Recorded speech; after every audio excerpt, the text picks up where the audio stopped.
Guys, good morning. Ayan, so isang panibagong training naman at kaalaman ng ituturo sa inyo ni Romel Gome Aguas.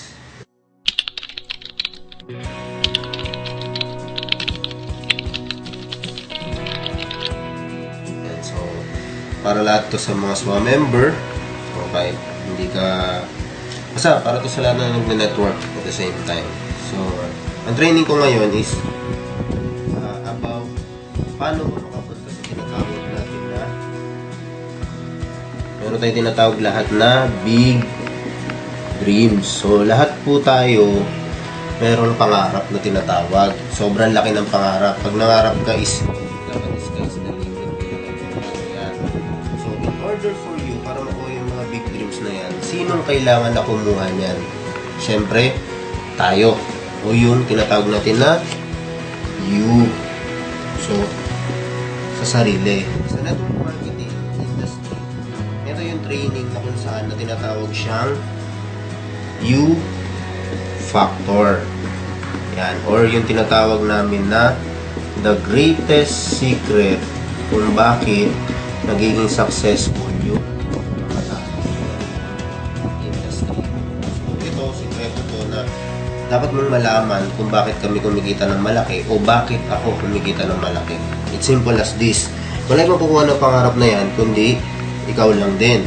So, that's you. At sa negosyo mo, meron ka tinatawag na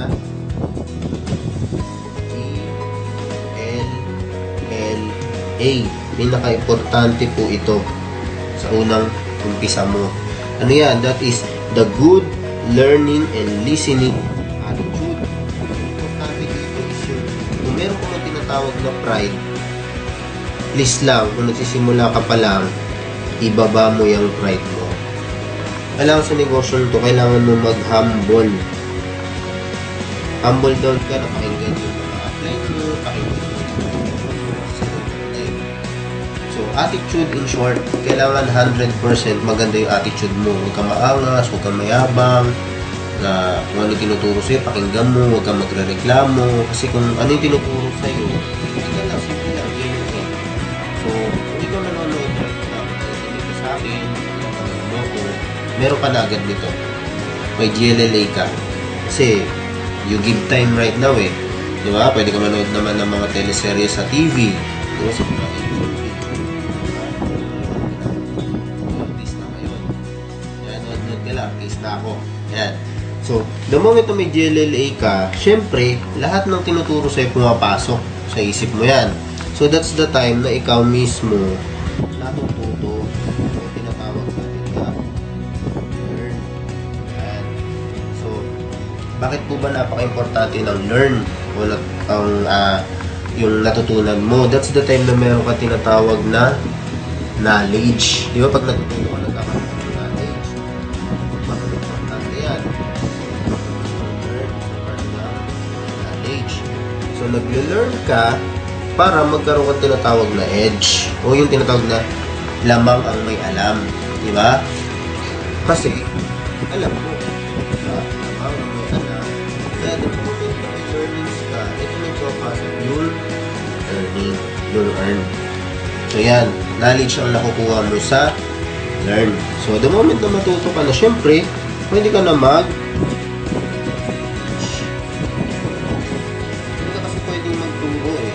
ka namang alam. Diba? So, the moment na may tinuturuan ka, meron ka ng downline right now, kung isa man yan, dalawa man yan, importante, tinuturuan mo sila. You teach them. So, the process is paulit-ulit lang din. So, next is, darating yung time na yung teach na yan, yung tinuruan mo, that's the time na na-duplicate ka na. Duplicate, ibig sabihin po, nagiging dalawa na kayo na nagtuturo. Sabihin, may direct siya, tinuturuan niya, may direct ka, tinuturuan mo. So, ibig sabihin, mas bumibilis yung grupo ninyo. Yan.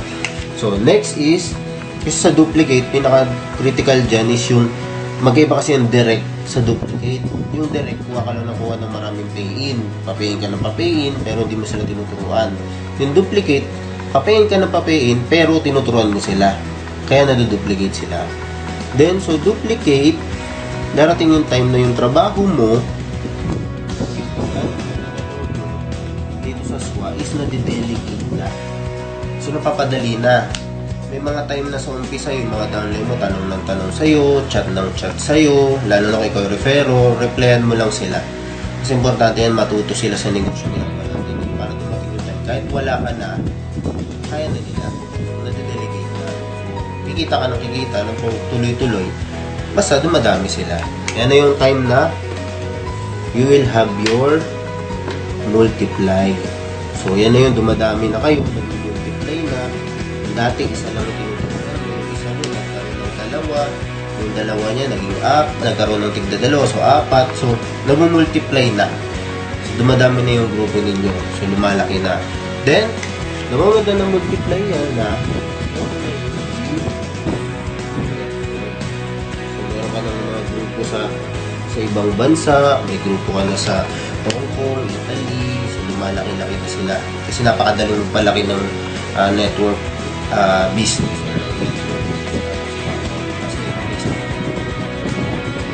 Then, ulit, ito na yung, pag may big network ka na, syempre, pasok dyan ng big income. Diba? Lalaki grupo mo, bibilis yung cycle. Bibilis ang pag-follow nyo sa matrix mo. So, darating yung time, kahit di ka na mag-direct, sila na lang pumupuno ng matrix mo, nagsa-cycle ka na lang ng kusa. Yun na yung tinatawag na passive. So, kahit di ka na mag-direct, cycle ka ng cycle, basta meron yung direct sa cycle. That's the time. Malaki na earnings mo, pwede mo nang mabili yung tinatawag natin na big dreams. So, sky's the limit, yung pangarap.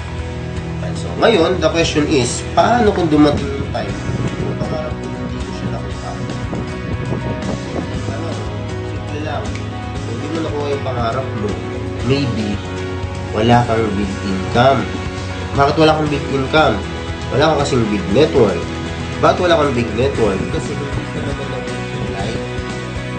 Bakit hindi nag-multiply? Kasi nag-delegate yung trabaho mo, hindi napadali. Bakit hindi napadali? Wala kang na-duplicate kahit isa. Direct ka lang ng direct eh. So, next, bakit di ka nag-duplicate? Kasi, patinuruan. Paano? Wala kang tinuruan kasi ikaw mismo sarili mo, hindi mo inaral yung negosyo. Diba? Bakit? Simple lang. Yung pride mo kasi ang taas. Kasi, ikaw mismo sarili mo, wala kang GLLA, wala kang good listening and learning attitude. Kasi, pagbigay pa lang sa'yo ng tuturo sa'yo, nagre-reklamo ka na, mahaba yan, ano ba yan, ang dami ng aralin. Unang-una, negosyo mo to, dapat aralin mo. Wala namang taong nagnegosyo na hindi niya inaral yung business niya.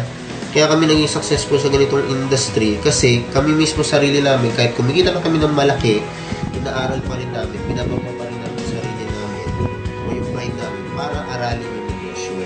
So, basically, sinong dapat sisihin kung bakit di mo nakuha yung pangarap mo? Simple lang. Walang ibang taong nandyan, kundi ikaw lang. Kaya the moment na kung hindi ka man kumita sa negosyo to, sa SWA, simple lang.